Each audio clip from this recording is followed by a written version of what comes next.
If you've ever sat in a hospital room with your mom or dad, wondering how your life changed so quickly, then this episode is for you. If you've ever argued with your siblings over what to do next, if you've cried in your car after another doctor's appointment, or laid awake wondering if you're making the right decision, you're not alone. One day, you were the child. The next day, you were managing medications, doctor's appointments, and life's most challenging decisions.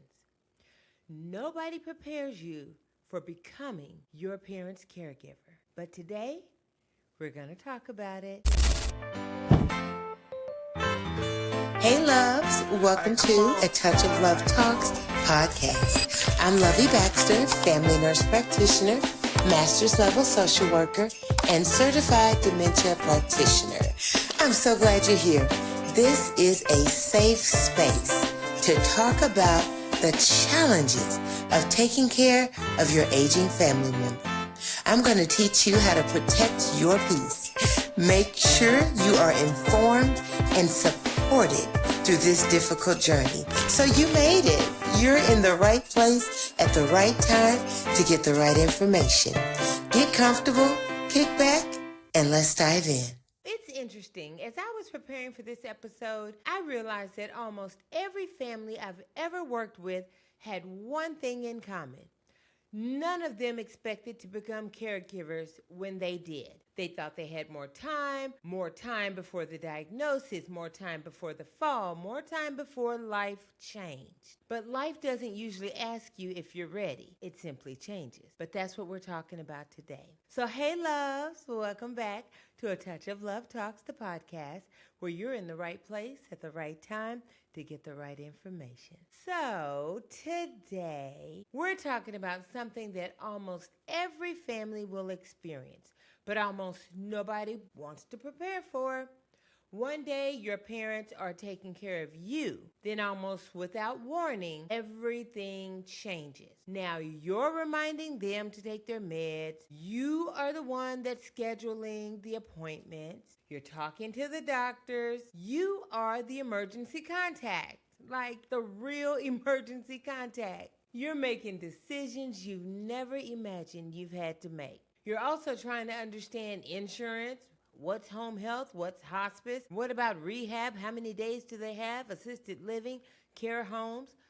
All while trying to keep your own life together. If that's the season you're in, this conversation is for you today. So nobody's going to give you a roadmap, or nobody's going to give you a manual. Unfortunately, nobody says, here's what happens when dad starts forgetting. Nobody explains what it's like to watch your mom slowly lose pieces of herself. You know, most caregivers don't become caregivers because they planned for it. They become caregivers because life happens. There's a diagnosis that pops up, definitely a hospitalization, a fall, one phone call, and suddenly you're in charge. You're it. Tag, you're in. And here's the hardest part.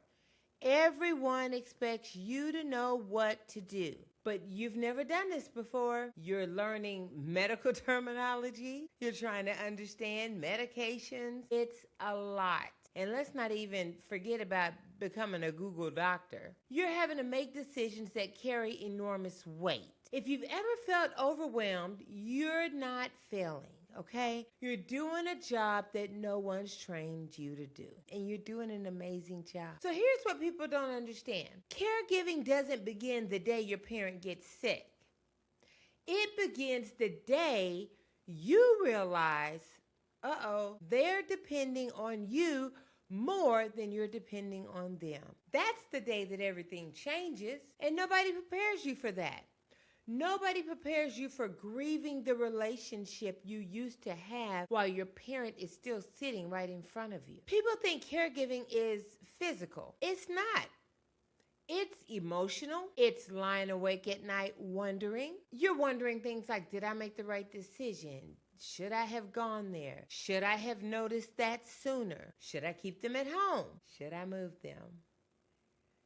Am I doing enough? That's all that's going through your head. Every caregiver I know has asked themselves those questions. Then comes the guilt. You're feeling guilty for needing a break, feeling guilty for going on vacation, the guilt from just being exhausted.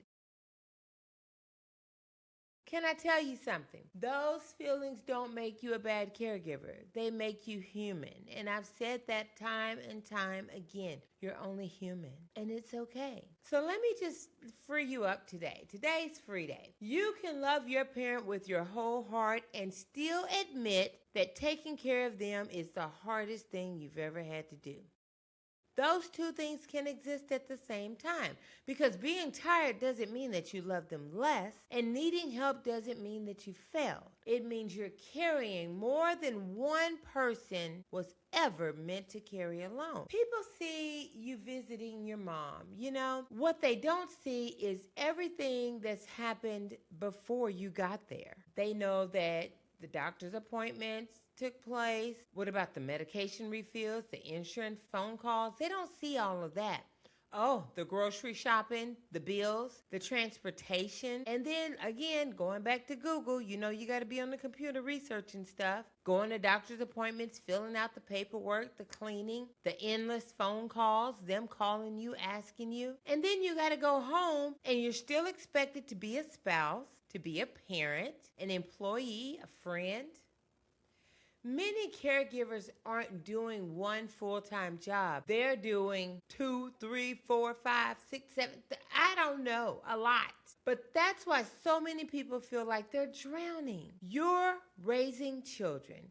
You're caring for aging parents. You're trying to keep your career together. And somewhere in the middle, you're trying not to lose yourself. OMG. Bam. There we go. That's that sandwich generation. You're carrying everyone else while wondering who's carrying you. You know, it's so hard. And then let's not even talk about family conflict. My goodness. Caregiving doesn't just affect one person, right?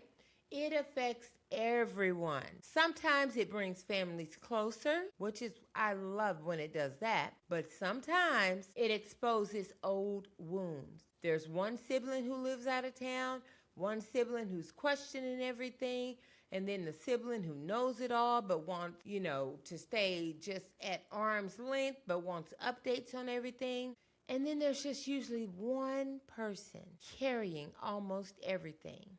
And if that's you, stop trying to convince everyone else to care exactly the way you do. Just stop, because it's not going to happen. Just communicate clearly, share your information, have family meetings, and document important conversations. But let me get you to understand this. You cannot force someone else to carry a responsibility they haven't chosen to carry. You just can't do it. So here's something I wish every caregiver believed. Y'all ready? Boundaries are not abandonment. Hello, can you hear me? You do not have to destroy your own health trying to save someone else's. I said it.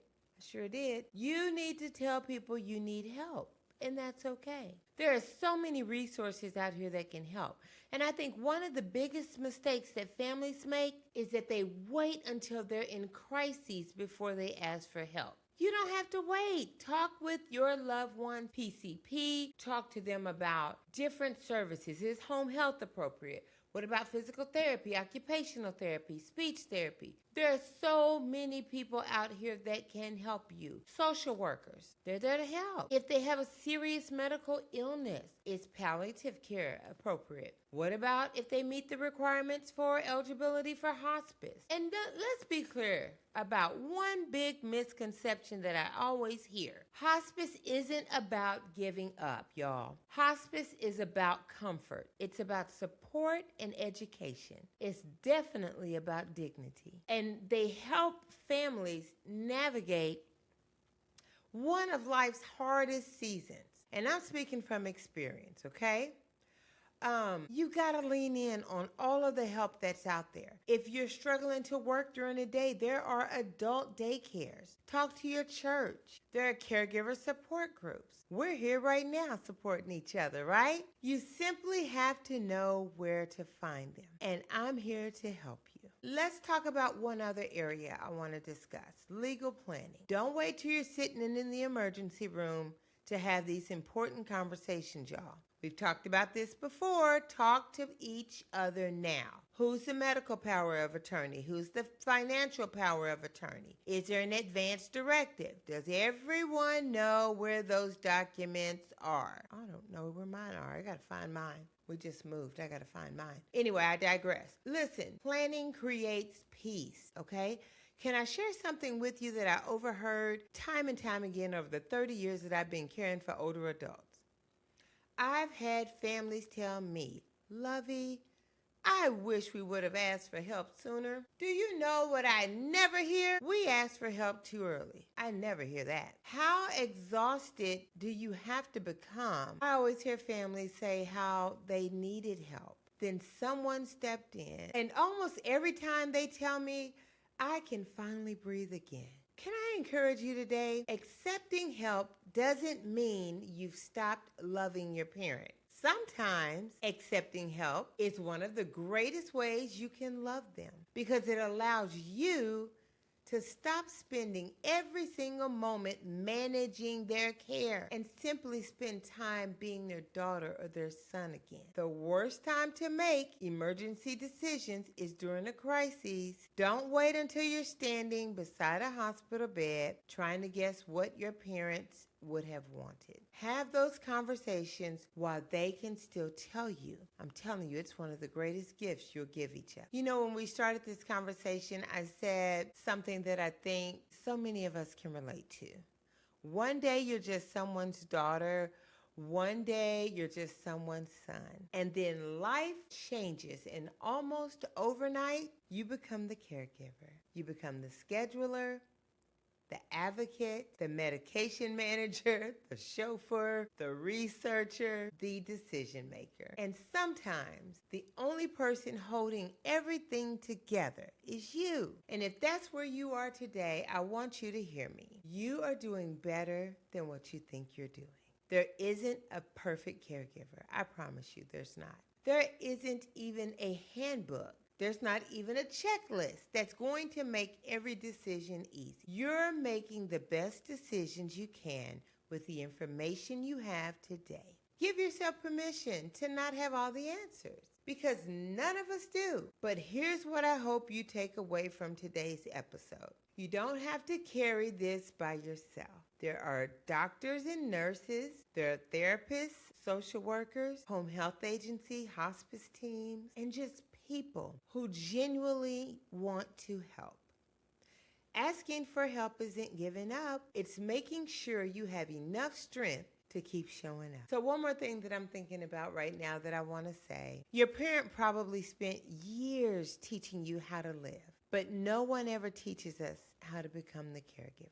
No one teaches us how to balance being a daughter while being an advocate, or how to still be a son while making medical decisions for the man who once made every decision for you. That's why this season feels so heavy. Not because you're doing it wrong, but because you're doing something incredibly hard. So if no one has told you lately, you're not alone, you're not failing, and there are people walking this journey right alongside you. If this episode encouraged you, or if you know someone who's carrying this same responsibility, share it with them. Sometimes the greatest gift we can give another caregiver is simply reminding them that they don't have to walk this road by themselves.